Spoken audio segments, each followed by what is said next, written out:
Welcome to Mindscapes, a series of conversations with men and women whose ideas, visions and philosophy define contemporary India. My guest today is one of India's most legendary and cerebral filmmakers. I'm delighted to welcome Mr. Mrinal Sen. Mrinal, welcome to the program. You haven't been working on a film for some time. What does a filmmaker do when he's not working on film? Well, loafing about, primarily loafing about, and reading,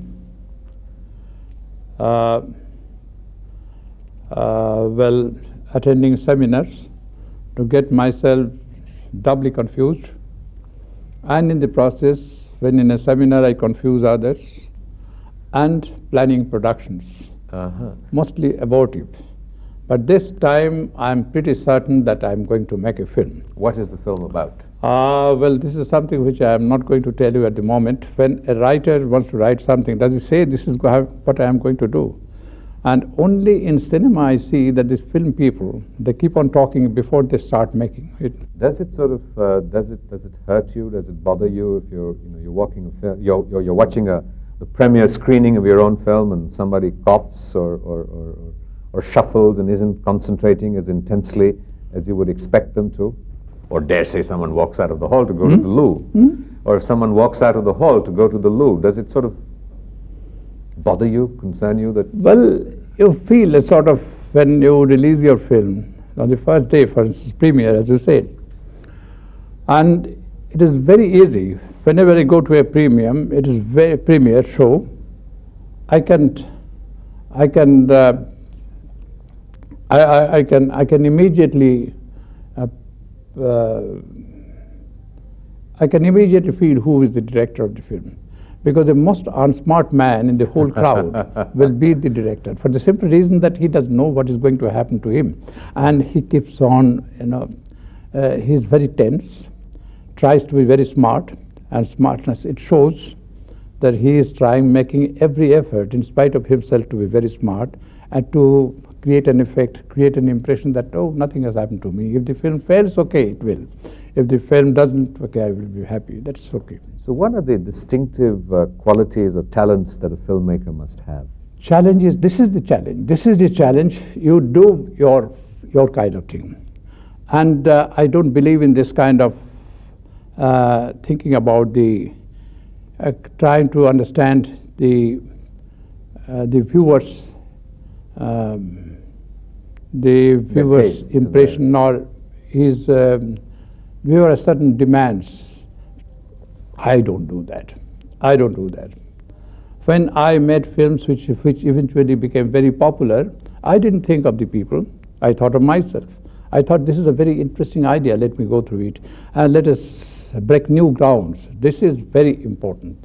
This is a big challenge, walking into an alien area. In your work, you have sort of frequently, more than most other Indian filmmakers, or perhaps any other filmmaker, they have really also experimented with form and structure, and you have been playing with that. Yes, form and structure are very important, but these are not everything. You have to see how you can get these together, your idea, on which you are making the film, and then how you are putting the idea, how you are presenting the idea in terms of cinema.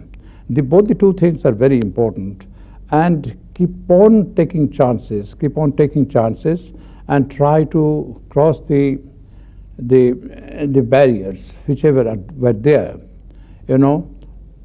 They try to expand the area of operation. So what kind of barriers? The barriers to communication? Barriers are created by the filmmakers themselves. They feel that this is what you have to do. So I tell you one thing.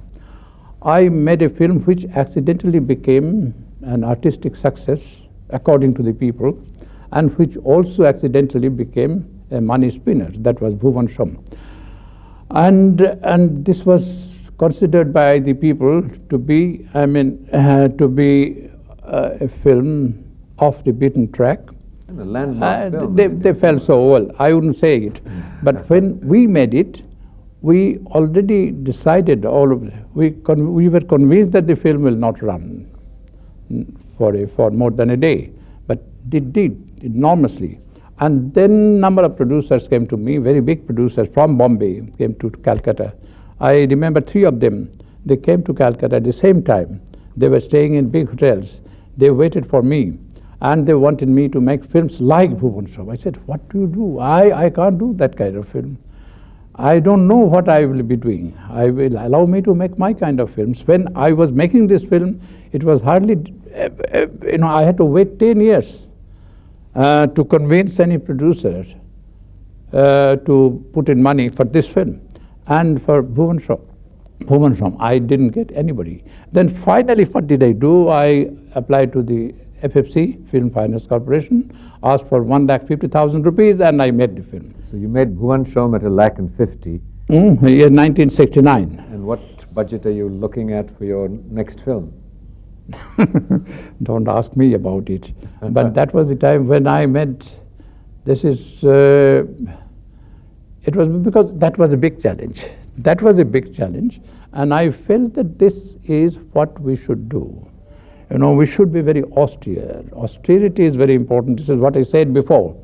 So I'm glad that I'm not contradicting myself, what I said to you about a year ago, which I quite often do. But then, now if I make a film, I don't know, I keep to it. I try to see that, that the films do not cost more. And it is always the establishment which is trying to impress upon the people that filmmaking is an expensive proposition, highly expensive proposition.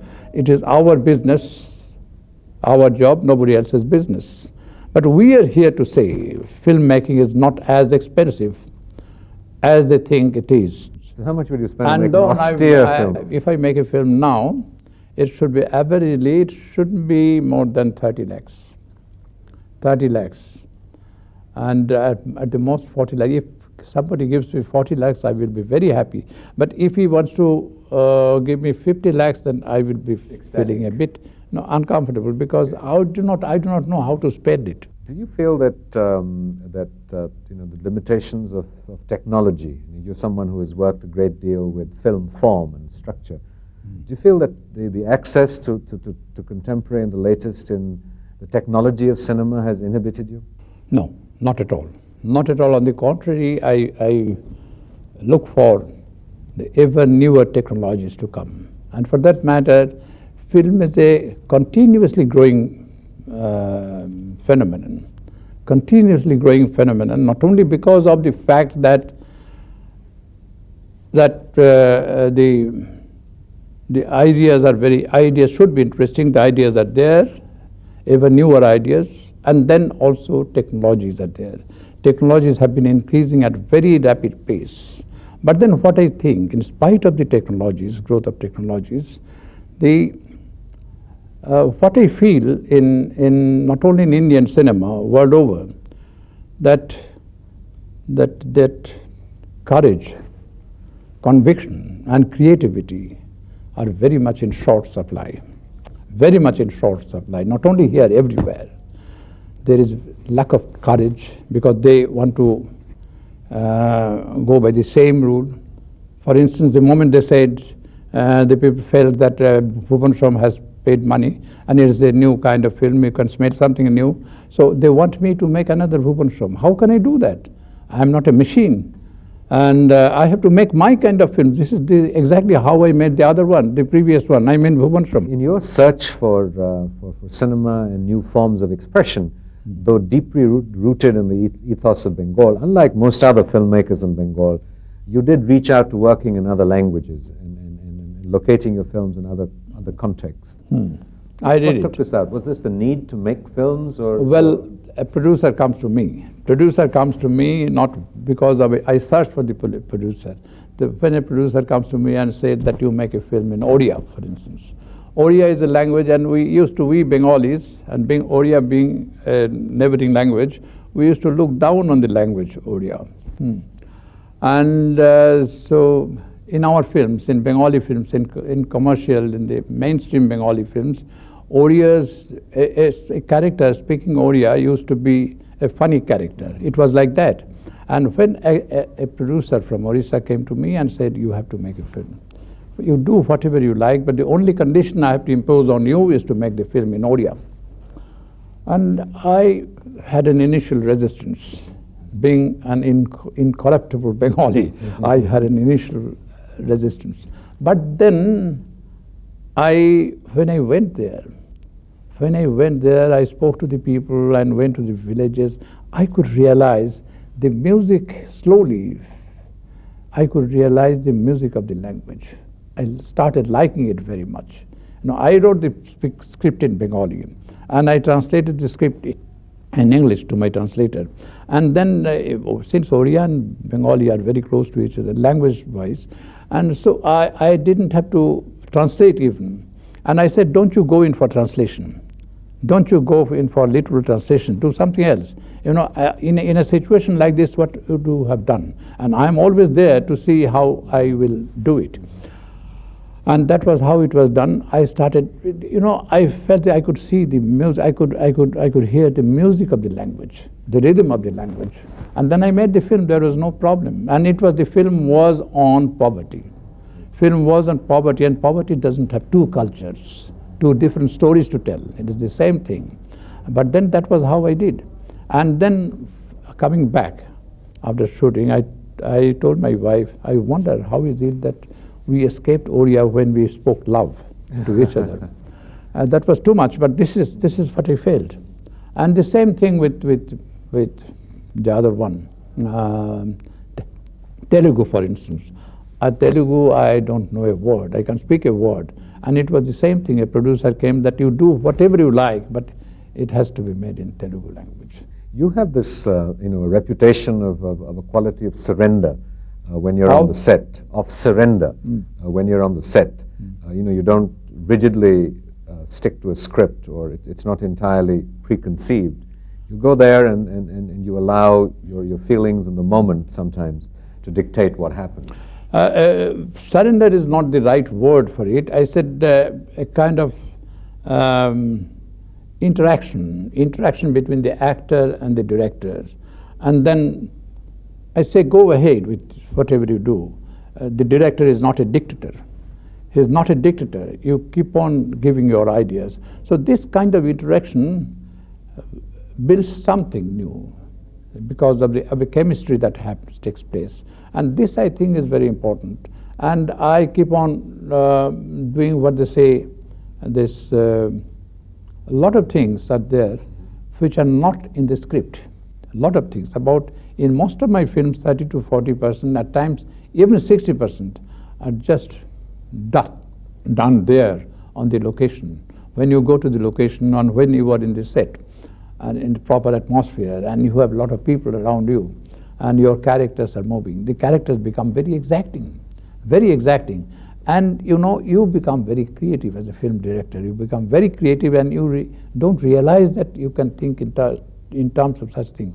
And then I feel, what did I do? Whatever I did on my desk in my room, it is something. It doesn't go. It doesn't go with the characters. It doesn't go with the situations. So let us do it differently in a similar way. Are you sometimes surprised at what you see on the rushes? I get a lot of surprises. Rushes are there. There are so many stages of film production, which is very important, which is very different from other arts. Once you do it, it's okay, final.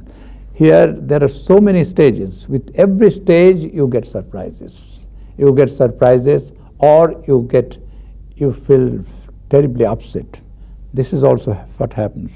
So I remember previously, one producer of mine told me, Mrinal, what do? You do the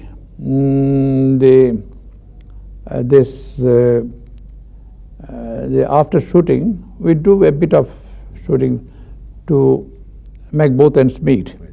That part you do it first, because that takes longer time. You get my point? So for packing the film, and then you do the final film. So now what I am doing, I don't have to do like that, but I keep on doing experiments, going in for, you may call it experimenting on it, but this is what I have been doing. I keep on searching on things. And then when I write a script is a long way from the story. And then from the script to the filmmaking, which have different stages, it's a very, very long way. Is the process also both exhilarating and torturous? Yes, absolutely, absolutely. And why do you do it? What drives you and prompts you to make cinema? If it's so torturous. It's accident, pure and simple accident. I had never any interest in cinema as such, any particular interest in cinema as such. And when I was a student, I was not even a film goer, regular film goer. And then as a student of science, as a student of physics, I wanted to study sound recording. And I went to a sound studio to learn sound recording. I didn't like it much. But I was interested in the mathematics of this sound, science of sound, not in other things. And then at that time when I was in a studio, never did I go to the floor to watch shooting. And then what happened, I used to read a lot, reading everything, without knowing how to shape myself. And then one day it so happened, instead of going in for fiction, instead of going in for a philosophical treatise, instead of going in for a biography or a play or poetry, I read one book on cinema. I just bumped into a book on cinema, on the aesthetics of cinema, written by a German writer. And I was floored, completely floored. And that was the beginning of my love affair with cinema. Are you still interested in the technical aspects of cinema, like you were interested in the mathematical elements of sound? There is the whole technology of cinema. Is that something that still excites you? Very much. For instance, think of Spielberg. I see as a man who has cinema at its fingertips. He knows the technology, latest of technology, and when I watch his films, I sit up and take very respectful note of the tremendous advances of science and technology which have been put into cinema. And I like it very much. I take very respectful note, but at the same time, I am not very happy with his works because it is mostly on technological and it rests there. What I want is, the aesthetic delight. That is one thing I think it lacks. Maybe my lack of understanding or somebody or his. How important do you think it is for a film to have something to say? You are saying something, whether you like it or not, you are saying something. Whenever you present something, you are trying to say something. To what degree does that for you come from an ideological predisposition to, say, Marxism, for example? Well, that started from the beginning, very beginning. But at times I feel now, with age and experience, I feel I need to have a destabilization exercise, because we were, not that I was born with a Marxist card in my hand. No, not that. Do you have one now? No, nothing. Not till now. I am not a card carrying member till now, not even. But that was the time in Bengal, you couldn't escape it, nor could I. So I was very close to the Marxist literature, Marxist way of life, Marxist politics and all. And then now what I feel that something needs to be questioned. Because that was the time I feel, as I told you, I wouldn't say I have become wiser, but I have become more careful. And this is why I feel that a little bit of self-questioning is important. So what aspects would you now question? See, but you have to think primarily of man and his relationship with the society. And I find a lot of lapses, a lot of gaps in their thinking, in their activities. I find a lot of gaps. You're now serving as a member of parliament. What role do you see yourself in this pinnacle of the establishment, in a sense? You're a nominated member to the Rajya Sabha. There also, I wouldn't say that I'm a regular visitor to parliament, not that. I go there, I am not a parliamentarian that way. Neither a parliamentarian nor an activist that way. But then I feel amused at times. I have surprises, plenty of surprises at times. My first experience was that, allow me to say it, my first experience was, I was appalled by the cruel assault on the vocal cord of these people. But then there are microphones, switches and all. And then I could realize that, okay, microphones and the rods are used for some other purposes, maybe not for making speeches. It was like that. But then these are the surprises, these are the funny things which I collect from the parliament, my parliament stay. But then I don't stay there for a long time because I'm not involved that much. And but at certain times I feel very interested, and I am growing. I feel I am growing, and there are few people who speak very well. When you say you're growing, in what ways do you feel you're growing? Means I feel that these are the lapses in me. I should know about this. Even at my age, there is no end to education. I educate myself in very many ways. How to present a case, how not to lose temper, how to keep cool, how not to get worked up and make your point very precisely, and this is something very important. So what qualities would you like or you wish you had that you don't have? Many things, many things. I don't think I'm a complete man. I don't think I'm a complete man. I'm very honest about it, by confessing. So I want to see what are my lapses. I know, deep down into me, I know the lapses which I have in me. And so this is how I try to correct myself. What are some of the lapses? Lapses, there is no end to lapses. There is no end to, because this is also something which you sort of discover. You discover your lapses. You also discover your strengths. What you have, the treasures you have. At times, when, for instance, when shooting, as you said, that I keep on improvising a lot. Improvising, before that, I didn't think about it. I just find it. Do that. And then I go to the editing room. I do something which I never thought of. And then what do? I go to my room. I close the door. I stand before the mirror, and I talk to the image of on the mirror.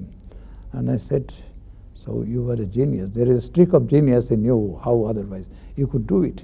You never thought of it. For the last 6 months, you have been thinking about a particular sequence, and you never did it. You wrote something else, but you did something very different from this. So there must be a streak of genius in you. This is what I say to myself.